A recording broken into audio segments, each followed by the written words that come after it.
Back another episode, Always in Motion, the podcast.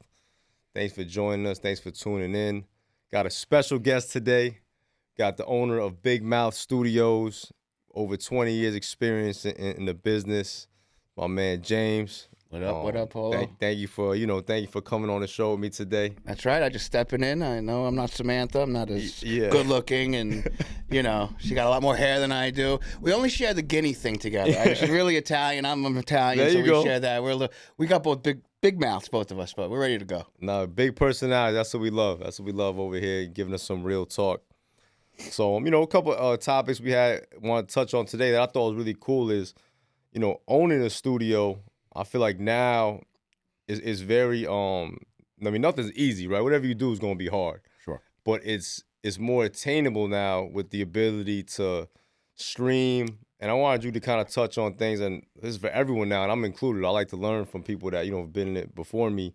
Sure. How things before was you needed a big studio, right? You needed some type of median. There was like a big gate there, right? A lot of gatekeepers. Yep. Yeah, and there still are, but now I feel like you can get around them quicker and easier. Yeah, you can build your own cities. That's what you're doing. Yeah. So those gatekeepers are still there. They're still doing business the way they do business. Huge gatekeepers, the HBOs, the Netflixes. You can go down the line, music, television, all of it. But with technology being the way it is right now, we do have a legitimate ability to expand. So the difference back and forth from then and now is that there's some elements that roll over from the past that, yes, they still work. But some things we're creating on the fly. We had a discussion yesterday. We were here yesterday. We were talking and having a deep discussion about it. And it's a lot to take on, but the ability is there to do it.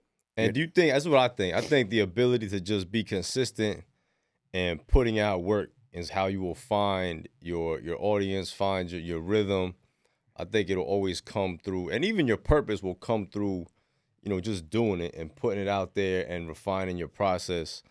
And if the audience, people listen, is ultimately the people who decide. But I feel like along your journey, that just doing the work will actually get you, figure out where you're gonna land, so to say, and you can kind of find your niche off of that. Yeah, no, I mean, like I said, some things are the same. Steph Curry, you name all the big NBA players, they take 4,000 shots a day. You know what I'm saying? Because it just becomes muscle memory. Same thing with doing shows or music or so forth. The more you do, the better you get, the more you learn. Yes. Right? You learn a lot from it. As you're doing something hits, you're like, oh, there we go. There's a new way of approaching something and coming at something. So, yeah, you consistency is the word that gets thrown around a lot now. And it sounds like it's easy, but it isn't. It's not. Anything to be consistent is not easy, but you got to do it. You have to it doesn't matter if you're tired. It doesn't matter if, you might have, we all got other obligations, right? Because this isn't paying the bills now, just to be frankly honest with everyone.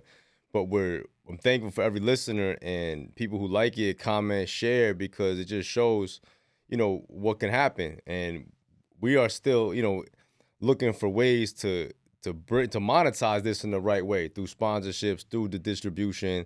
And, you're never going to get it on the first try, second, maybe not even the third, but just keep going and making sure you stay consistent. Like, whatever. I don't care if I'm tired. I'm going to be here.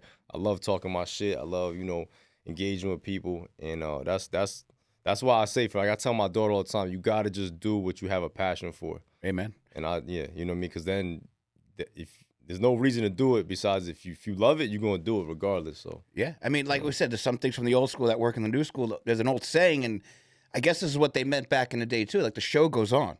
Oh, the yeah. show goes on, and that's what they mean by that. Is that you got to think about when these speaking in the media world, think about when these big MGMs and all these big movie houses were coming up. They're like us now. They didn't know. They didn't. We take it for granted now. There's movie houses and distribution and all of that. They were making that up as they went along. They're like, how do we get this out here? We put it on tape, but how do we get people excited about it? Yeah. Then you learn about marketing. Oh, we got to excite people about it. I didn't know that. I thought they would just show up, and go through the process. And what we're doing right now is taking this wonderful technology, the ability to be able to do, like, there's no one cutting the show right now. It's automatically cutting. There's technology here. You can make it happen on your own if you really, really want to. But yeah, that's what we're doing. I'm trying to the business end of it, monetize it, figure it out.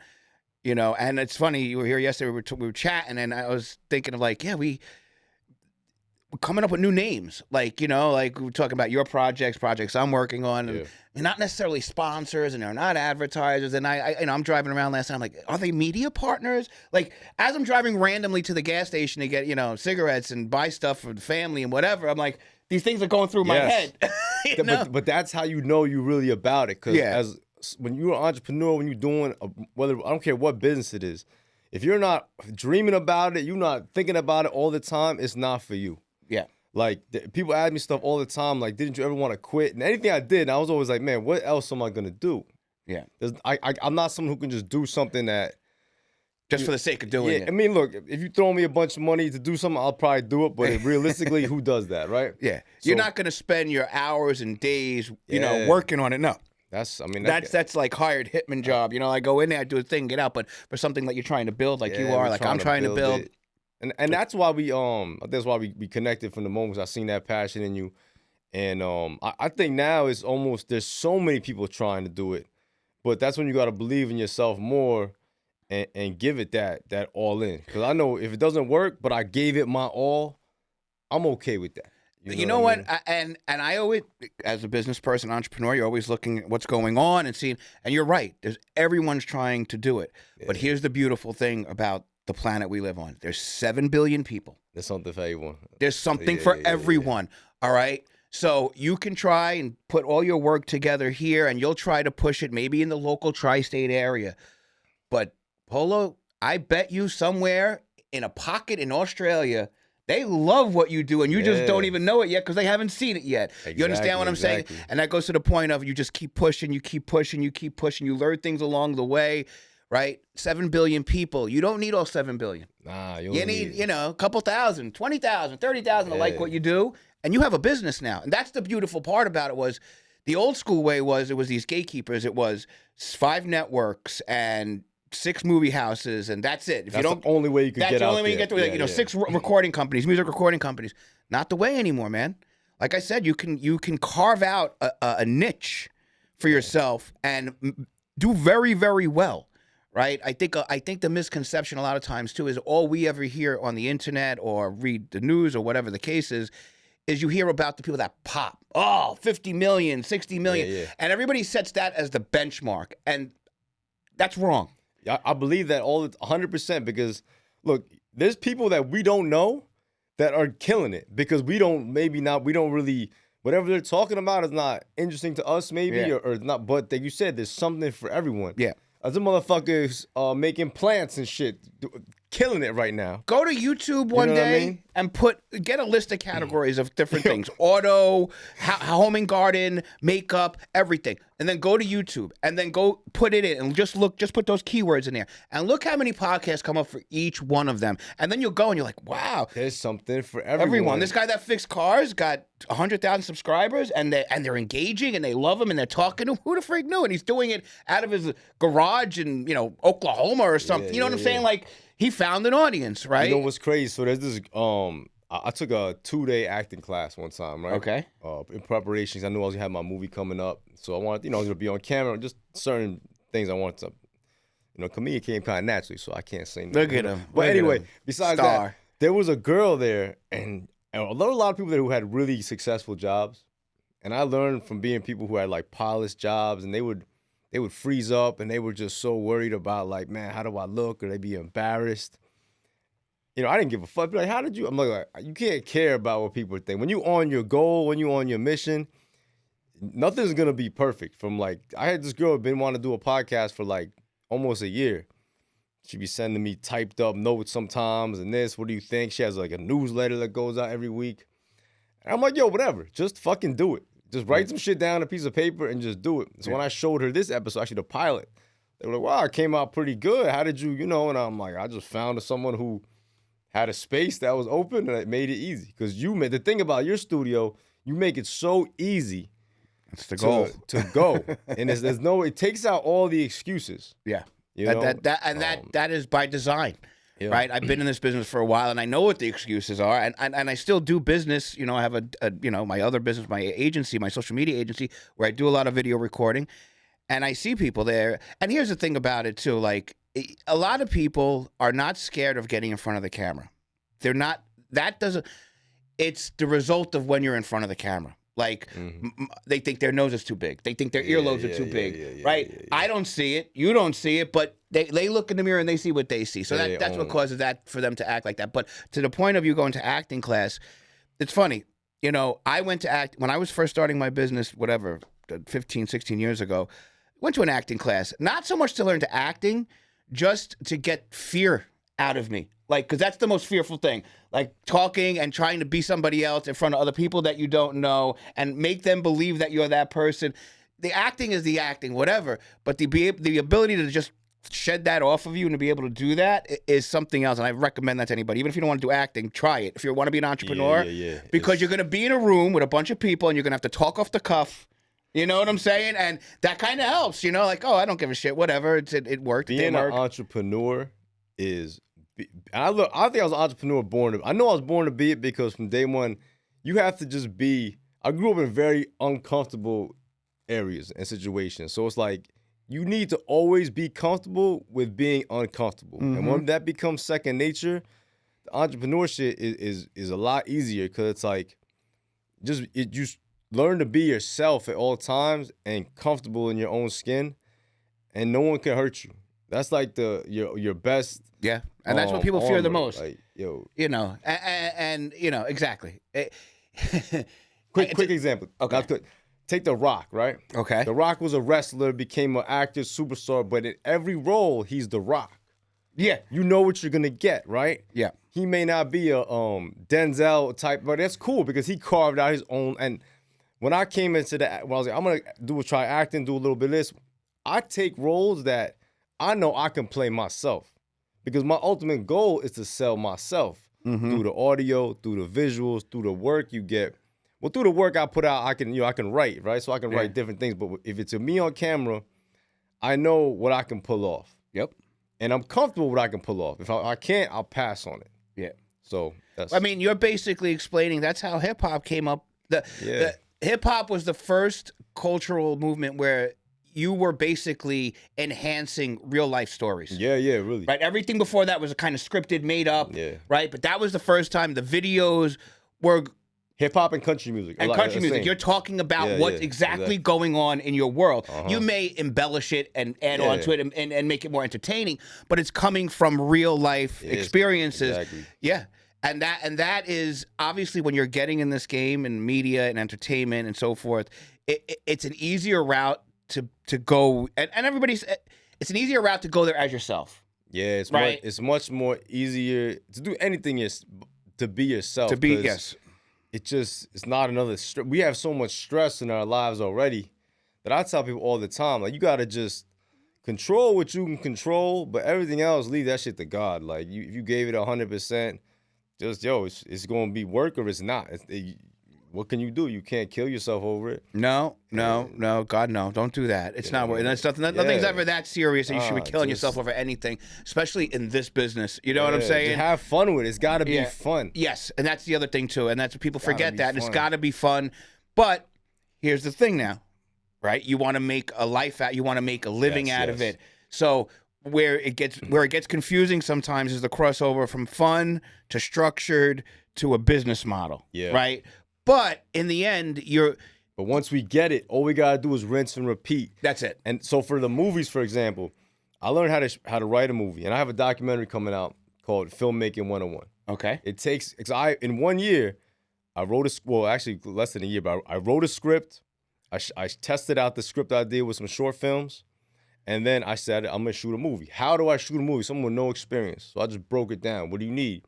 You need camera operators. You need lighting people.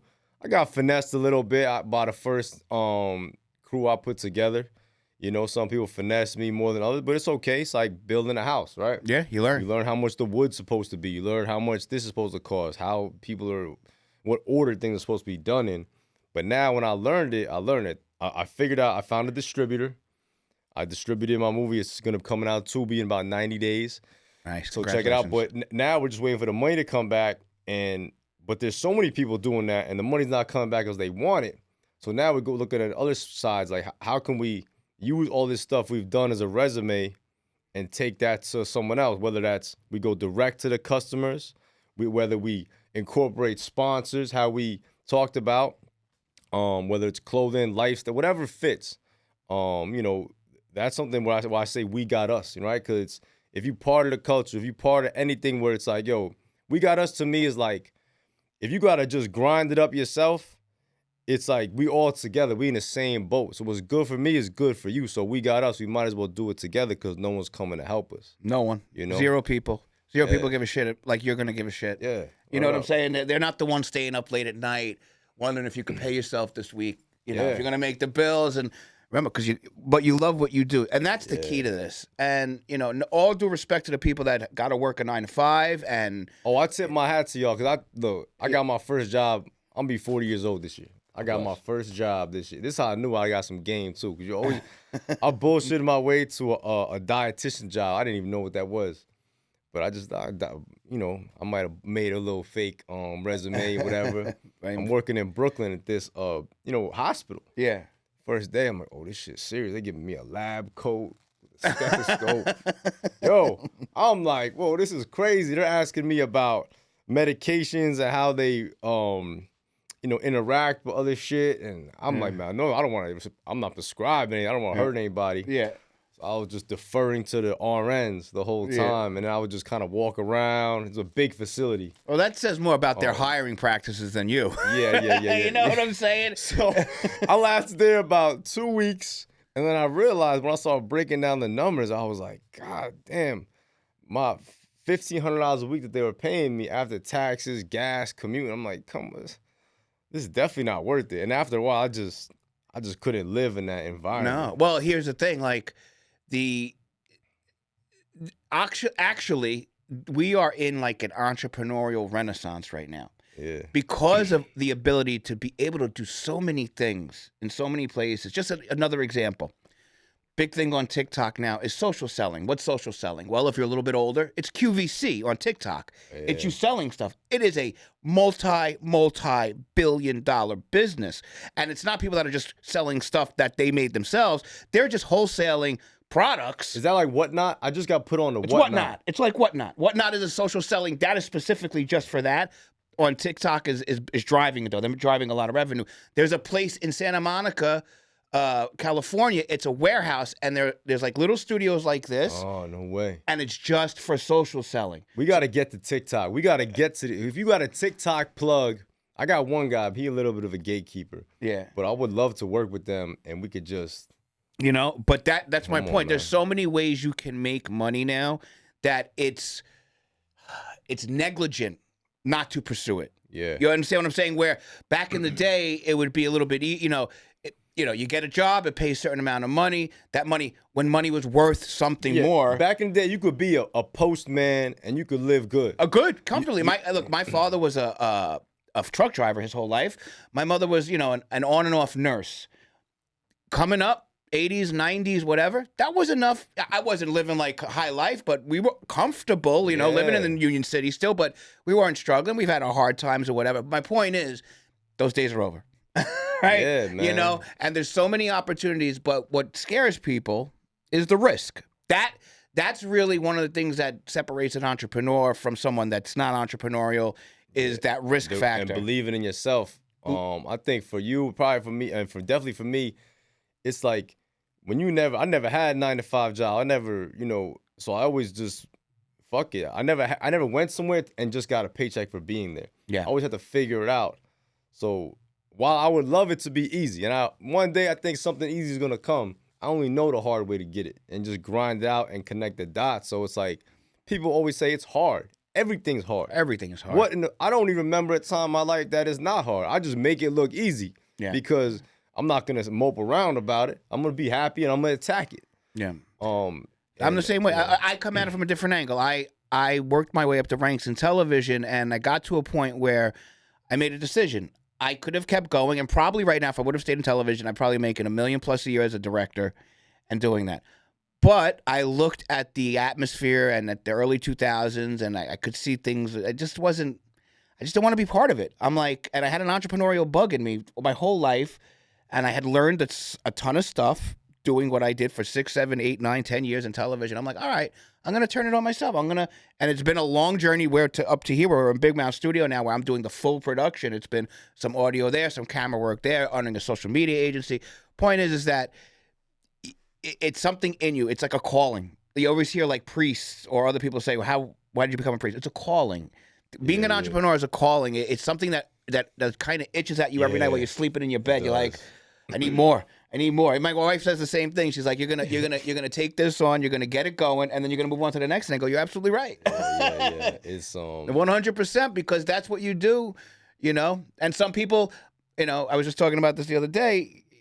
I have friends that are 9-to-5ers, right? And getting, you know, they're not that old yet. They're 40-something, turning 50, whatever. But you could see in their eyes, their retirement is right there for them. They've put in their day, they put in their hours. Yeah. God bless them. You're gonna get your funds. There's a whole plan in that place. That's one road. Yeah. Me and you are different. You know, we go they call it the road less traveled, right? That's what it is. I'm gonna die on the battlefield. Yeah, so to say. It's the truth, man. You know, I'm not going down on kneeling down. You know, at least I don't see it. At this point, you get to a certain age, you're like, yeah, this is who I am. This is what I do, and I'm okay. I'm okay with it. And you know, I see that in you too. You're coming up and you're trying to. But let's not poo-poo what you've done. You went from not knowing how to make a movie to making a movie. That right there is the perfect example of what just to sum up everything we've been talking about now. That's it. And it's not that hard. Look, no. I'm not the traditional writer, and when you see the documentary, you understand like how I wrote, how I found people. It's just really by asking. Work your contacts, work your connects, and if you just keep going, make a little list, and you might have 15 things on that list. Yeah. You might knock off 1, 2, and then the last. It doesn't matter what order you do the list in, because you need all that shit to complete the task anyway. So don't get stuck up on, couldn't find number 3. Whatever, no. Skip over that shit. Hit number 5. Whatever's Bob easy. And weave. That's how it works. You got to figure it out. Yeah. And that's the fun part, because you know that there's no feeling like building something or doing something and it works. And you're like, oh. But then also, you know, there's a lot of things I've done, and they might not have been the most, you know, legal things, but, you know, that when they work, you get used to winning. So then sometimes you think like, damn, whatever I do is going to work. So I've also felt that humbling feeling, but I never let it just, you know, sharpened my resolve even more. Like, okay, I just self-reflect. Because as being an entrepreneur, you got to self-reflect. You got to know, like, I fucked up on this. Okay, accountability. You got to be your hardest critic. Yeah, you got to be your hardest critic. You have to be your hardest critic. And that's why whatever I do, I always set the tone, and like even sometimes I can't goof off because the people are watching me. If this is my project, and they see the leader not taking it serious, showing up late, you know, not doing what he said he's gonna do. Well, if I'm working it for a leader like that, then I'm gonna fuck around too. But if you see me when I did my movie, I fasted all 4 days. I didn't even eat. I just drank water. So during the breaks, I made sure everyone had their food. People are sitting down, I'm tired, I'm this and that. But like, I don't want to hear it. No. I'm acting in it, I'm directing it, and I'm making sure everyone's good. I hear people, I'm tired. Okay. In my head, I'm never working with this person again. That's the other thing too, is becoming a leader, an entrepreneur. I just heard a story. It was Bill Parcells, the old Giants head coach. Yeah. Tuna, right? Yeah. The story with Phil Simms, right? They were starting to do good. Phil Simms started taking out his offensive line, going out the night, getting them food, getting them this. And then a couple of weeks later, all of a sudden, he's getting sacked more, you know, and things are going down. So Bill Parcells pulls him aside. He's like, oh, you're trying to be a friend with your line, you know, going out, enjoying them. He goes, how's that working out for you now? Yeah. What he was saying was, you're their leader. Yeah. You're not there, you know, you could be friendly, you could have a good time with them, but that's the other thing too that a lot of people don't grasp on because they're just nice people and so forth. It doesn't mean you have to be an asshole. Yeah. It means that there's a line. You got a job to do. You got a job to do. This is a job. And especially in this business, and I learned this early when I worked in television, I learned to really differentiate it, is, you know, I'm 19 years old. I walk into a television studio. I'm interning. I'm with Prince. I'm with Lenny Kravitz. I'm with this guy. You're like, right? That all lasted all of a couple of months, and then you realize, oh, shit's got to get done. They're coming here to do something. You know what I'm saying? And you've got to really learn to really separate it out. And the more success you get, the bigger people you start rubbing shoulders with, the less you've got to be impressed, so to say. Yeah, you know, and you don't want to be an asshole about it, but that's the leader. That's an entrepreneur, and that's an entrepreneur is a leader, and that sometimes that's a hard thing to pull off, right? That it's just not in their system to lead. Some people aren't like. You ever have any like There's something like this happened to me recently, which was funny. But you ever like be somewhere and like someone was with you and like they were like just fanned out or something over people? Because for me, I've been around certain people. I love hip hop to death, but I don't really go to many cons. I've only been in like 2. Okay. My thing is I don't really want to go to a concert unless I'm on the fucking stage. There you go. Always been, or if I'm even watching. Like, but you know, Nas is my favorite artist. They had a Mobb Deep release party a couple months back. Okay. So I had this girl. She a friend of mine. We not together. Nothing, like just a friend. You know what I mean? I was like, yo, what up? Why don't you meet me over there? And we go in the spot, and then we chilling. As soon as oh my God, Nas, it takes off. I was like, oh shit, this is crazy. And then and I kind of just had to, nah, she not with me.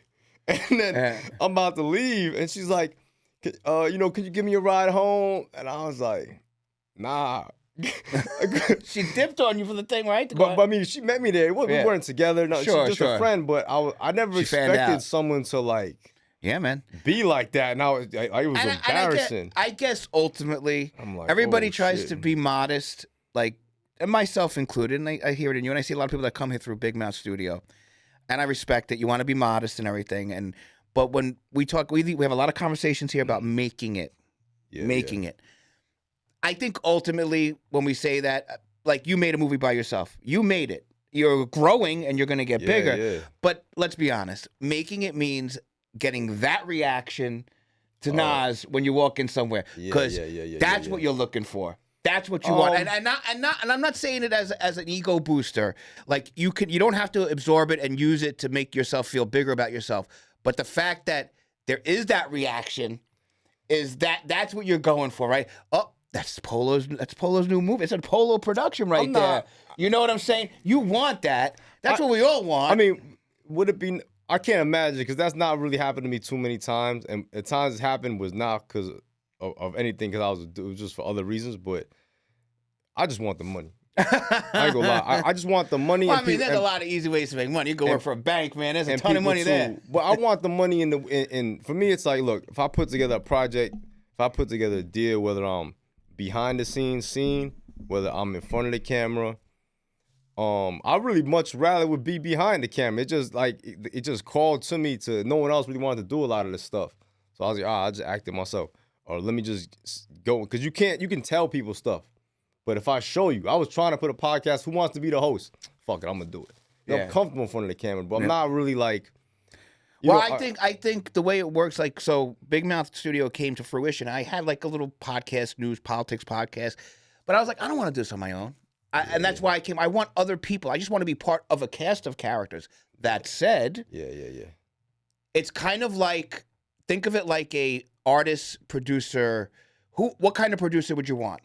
A producer that just gives you directions, or a producer that gives you directions, or that's like a Quincy Jones that could sit with you in the studio and go, no, play the chord like this. Okay. Hit the drum like that. Give me that. So being able to get in front of the camera and doing it, even though you don't really want to, I think it's beneficial, because it shows the people that you want to inspire to get in front of the camera, look, I'm doing it. Yeah. Right? And I ain't nobody. Like, I ain't professionally trained. I haven't done this, but it works. I'm there. You got to put it out there. So it's a good, like. But I tell people all the time, like, I love getting fly. I love just being myself. There was just never a camera there. Yeah.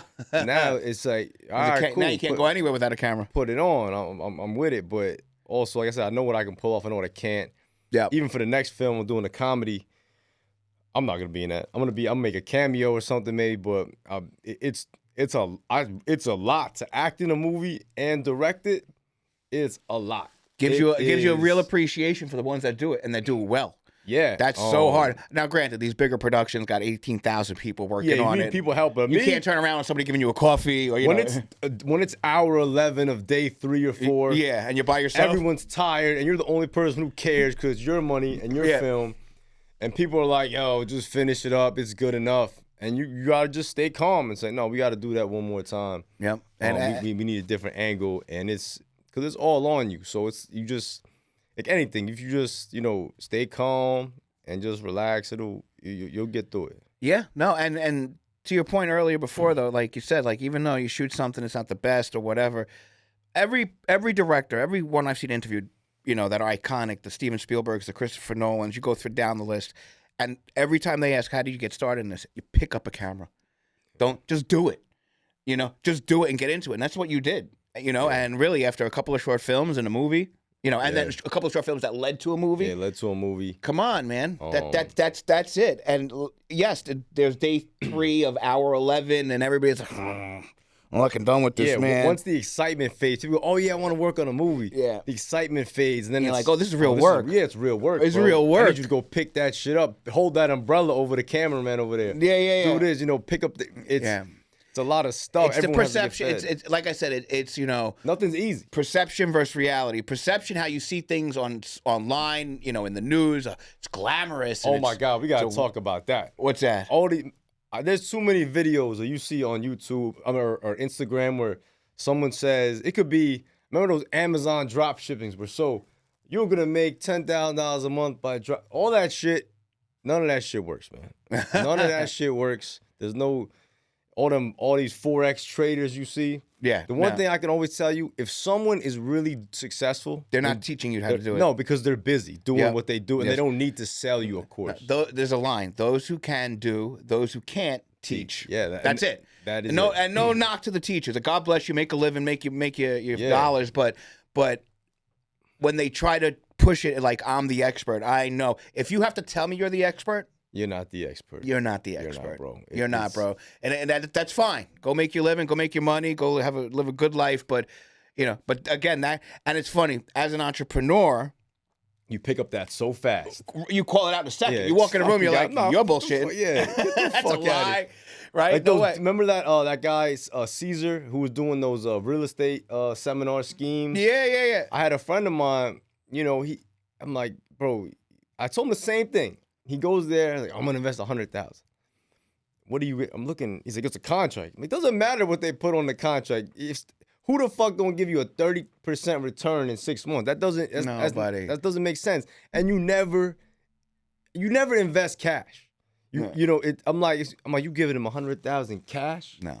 And he might have been doing some other shit, but it's like, yo, that shit. What happened? What are you there's gonna no do? such thing as a free lunch, man. It just isn't. You remind me. It's as you're saying that. I remember there was a guy in the '90s or early 2000s. Remember him? It's an Asian guy, Tom Vu. Yeah, you want car like yeah, me? yeah. You want boat like me? You want this like me? You come Tom Vu Cinema. You're like, nah, man. You got a commercial running at 2 a.m. That's bullshit. They had that on. Remember they ever watched that movie Pain and Gain with Mark Wahlberg? Yes. Yeah, John A. Woo. They use that name in there, but that's the truth. That's the truth, man. You go if you're doing an infomercial at 2 a.m. No, you're not that rich. You rented that boat for this commercial. You rented that Bugatti for this commercial. That's a lie.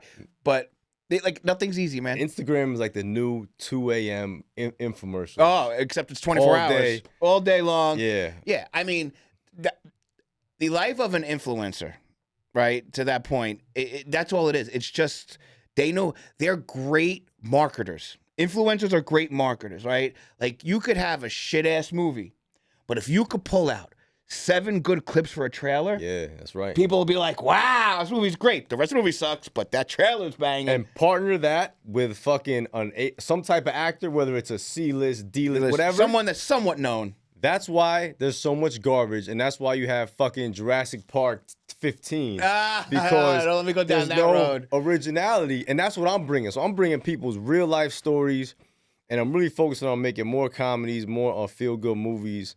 But you ever watch, I'm not even gonna say that yet, but I got some stuff cooking. I gotta copyright that first, but okay. we got some stuff coming. Keep it on the sneak. But yeah, we could do a lot here. I'm excited to see what Big Mouth Studios does. I almost think I was gonna mention this off camera. Might as well put it here.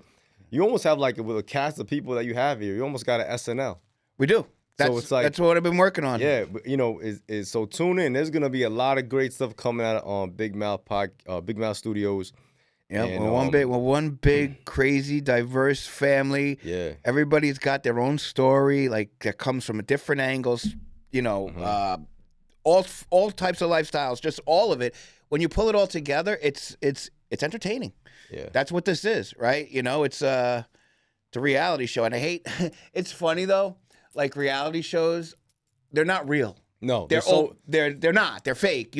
I hate to ruin this for anybody that's watching this. Yes, the people are real, and yes, somewhat of the storylines are real. But the production of it and how they go about it, it's all, you know, they don't just walk into a random restaurant and something happens. No, it's all pre-produced. And I'm so tired of these like made up dramas. Look, drama and craziness that will get you views, but I believe you're not gonna build a good consumer base, a good consistent base of people that are going to want to see your work, because that's why you see the turnover on all these crazy shows is it's a lot, right? So I'd rather have 100,000 solid followers that are want to spend their money with me because we giving them good content and affordable content. Even if 100,000 people giving you $5 a month, that's enough. That's way more than enough. Yeah, everybody wins. You know, you're not robbing them. They're getting some value out of that $5, and that's the model. I mean, that's generally the model right now for entrepreneurs. Is some kind of subscription, and that's why I keep saying, to your point, like you want 100,000 or whatever, even 10,000. Like if you're a local person and you're making movies, you know, 10,000 people, $1 a month. It's $10,000. You living better than most at that. Most you're in that top 5%, and you're doing something you love. Bro, come on. And for man. what? To produce a show like this about maybe a topic or whatever it is, cooking and sewing or whatever the hell it is, right? But that's the reason why I started here, though, was Big Mount Studio. Was there were certain topics that are easy to get clicks and views for. Like before this, I was doing like news and politics. That's red meat shit. You throw words around, people get, I hate this guy, you like that guy. It's easy to do it. You know, it was too easy, and that's why I can pivot. I'm like, no, I want to open up, and I started in this business in entertainment, working with bands and all of that. I'm like, that's where the real audience is, and it's big and it's massive, and I don't care where the hell you are. Everybody likes to be entertained. Yeah, always. You know, always. What did Denzel say in Training Day in that opening scene when he's reading the newspaper and the guy was trying to talk? Yeah, I read this because it's bullshit. It's bullshit. But it entertained me, so now you entertain me.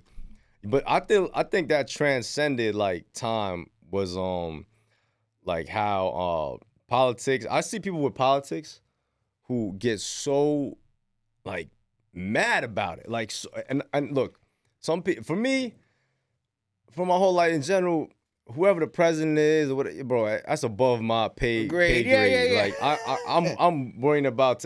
I'm sorry, I don't really give a shit what's going off. Not I don't give a shit in the other parts of the world, but I gotta deal with my reality, right? Correct. Hopefully one day I can, you know, care about that other shit. I gotta know I'm good enough where I can care. But right now, I'm trying to live, feed my family, and figure it out. So when I see people who are like me, or, you know, I got people who can't even vote, and they are super crazy about pop. Bro, why do you care? You can't even. You gotta be ducking ice, bro. You need to go chill. Yeah, exactly. So it's a crazy, and it's so corrupt. I wish I was in politics. I'd been great at politics. Politics is you just doesn't matter it doesn't matter who wins, right? You just pushing your agenda and convincing people to go with what the fuck you want. Yeah.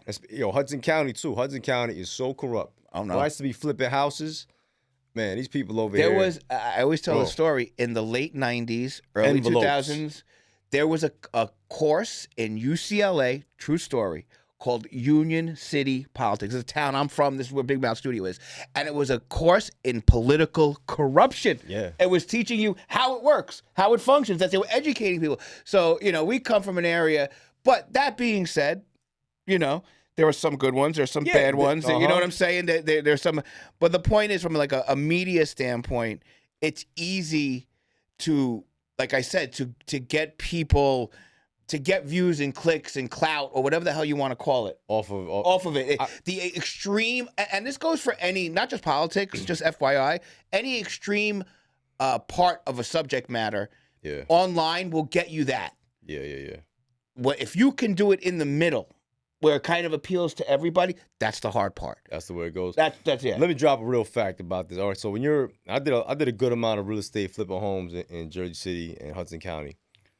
There's a lot of, it looking like the 440 area, West Side. You know, they redeveloping that. they've known who they're gonna sell those buildings to for over a decade. They let buildings sit there and they'll say, yeah, you could put in bids, but no one's looking at your bid unless you're one of them top companies who the mayor knows. You know, we had a change. Yeah. We had a change in the mayors right now. Yep. And then why do you think certain bids are now finally going through? Because those are deals he's setting up while he's still in office. So that now he's not in office, no one can say anything. I don't have my, but that deal was already in place to get done. And that's like the higher level of corruption, which is never going to change. And I'm not mad at it. I'm just telling it what it is. Yeah, it's a fact. But then some of the better sides, where I've seen it, where you might have an inspector. Maybe you leave, $500 for the inspector. Yeah. Because sometimes not to do anything that's not safe, but more like maybe you could do another inspection to get things moving, And the inspector used to be like, well, and there'd be an envelope. Man, make sure you look at the toilet over there. That was cool. That's something that was more often than not. I was like, that was my level of real corruption. And then you had that senator, that Bob Menendez senator. Bro. Go bar, fucking Bobby. I was dealing with a jeweler. That's the one who snitched on him, actually. I grew up with him, man. He grew up right down the block from me, friends with the family. I knew him. He went on his way, became a big senator and so forth. And, hey, listen, there's something that's going to hold true, and it's held true since the beginning of time. Since the beginning, there have been organized things. It's part of it. It's part of it, bro. And there's something about power. Not even so much money, but something about power. You get enough of it. But be cool about it. Like, I remember seeing, and this is all out there. They already, I'm not snitching on nobody. This is all in the paperwork. Yeah. But I remember seeing his wife's, the dude who's the runner, that big dude. He bought 5 Patek Philippe's. And I'm like, yo, who the fuck is this guy? And I was dealing with this crooked-ass jeweler. Yeah. Who ain't going to mention his name. I don't even want to give him but he was a scumbag. He turned out to be, but... And he was like, oh, that's that. And then I seen the senator sitting in the car. I was like, damn, what the fuck? And when it came out in the news, I said, oh, shit. Yeah. And now I understand how he got the money. Yeah, man. It goes on. There's corruption. And it's funny to like kind of bring it back around to what we started in the beginning, being an entrepreneur. When you're building something out like that, that's the decisions you also making. Am I that kind of guy? Yes. Or am I that kind of guy? Yeah. Right? And because you can. There's a shortcut. I can be that guy. I can go take the gold bars and make shady deals, and maybe that'll get me short-term quickly to where I want to go. But how long does that last? Yeah, exactly. Right? And all these decisions you got to make. So and who am I pissing off? Exactly. And that's how I look at life. Life. You look at politics, and you look at all different sectors of industries and so forth. How do you want to be? Point in case, like me, I came from television. To me, why I left, it got very cliquey. When I first, I came into television at the beginning of the fun end. I came in like 94, 95. Okay. Right? It was the end of like, wow, party. You know what I'm saying? All right. And then around the 2000s, after 9/11, it got like all corporate-y. And that's why I left. I'm like, this is corny. I don't want to be part of this no more. But...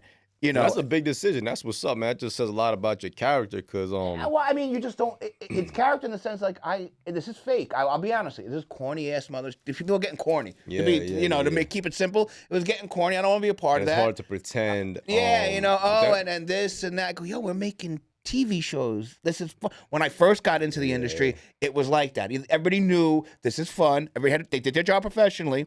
But when the lights went down, everybody was cool with each other. Crew hung out with staff. Cast hangs out with this. As things went on, it got a little, like I said, it started segmenting out. I'm better than you. Who's better than this? It got like everything else, shit. But yeah, man. That's and to the point of the entrepreneur is to, like I said, you see these things like the corrupt politicians, the corrupt business guys, like the jeweler you just mentioned. He's a piece of shit. And you're like, you don't want to be like that. It's kind of like the son or daughter of an alcoholic.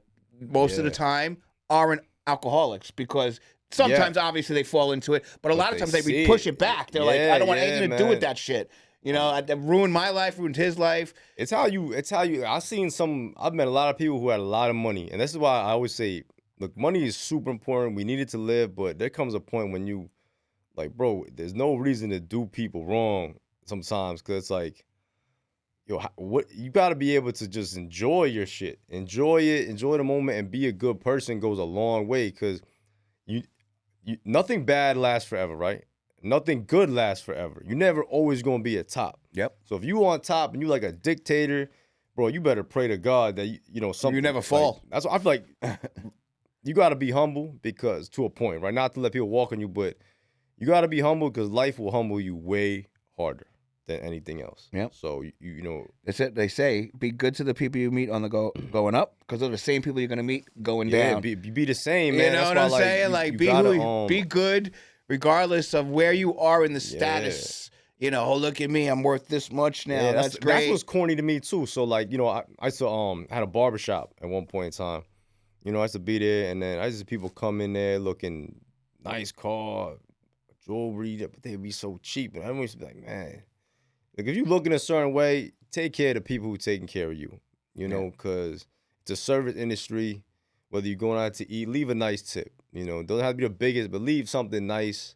Especially if you looking like that. Yeah. Leave something nice because it's like, bro, what you trying to look down on me? Otherwise, like, you don't, like, or if you don't got it, I get it. Sometimes you don't got it, but I'm not going somewhere if I can't, if I can't really. From around here, most of the time they're fucking cheap. That's why. Yeah. But a lot of these, the Warren Buffetts and the people that got mad money, crazy money, cheap motherfuckers. That's how they became rich. Yeah. They don't care. Like, Warren Buffett still lives in his fucking one-family house in whatever state there with his Honda Accord from 1988 or whatever. That's cool. But, yeah, so you got to always look at where you're at, where you are geographically. Us being from here, I know most of the time they're just cheap motherfuckers. And they're not. They act the role. But you know that, but you can't afford that car. You're 4 months late. Why are you rocking a 700 series BMW? Yeah. That's not you. You can't. They do what they got to do. Again, you do whatever makes you feel good. And I've been there. I'm not shaming anybody, but when it comes to taking care of people. Yeah, exactly. Take care of the people, man. Waiters, waitresses, people that are serving you. Yeah. Right? Because I have always. I'm not going somewhere if I can't leave them. If I can't leave you minimum 20%, if I'm going to like a place. Then don't go out. I'm not going there, bro. Don't go somewhere where somebody's serving you. Yeah, I'll just cook some shit at home. Yeah. Because, like, bro, I just... Or hit McDonald's or whatever. Not McDonald's. We're not doing the McDonald's. We on that. That's unhealthy. I know. You know what I mean? That's another thing that bothers me. We could do that on another show, but I'll tap into it right now. McDonald's, Taco Bell, Pizza Hut, they all look like we're in North Korea now. They're all gray and boring and dreary. I don't know whatever happened to like the happy-go-lucky fast food places. They don't exist no more, but that's another story for another day. The ball pits. You know what I'm saying? Like COVID done. Yeah, I know. Don't get me started with that either, but yeah, thanks for joining me on this episode. We're gonna do one more, and we'll catch you on the next week. All right.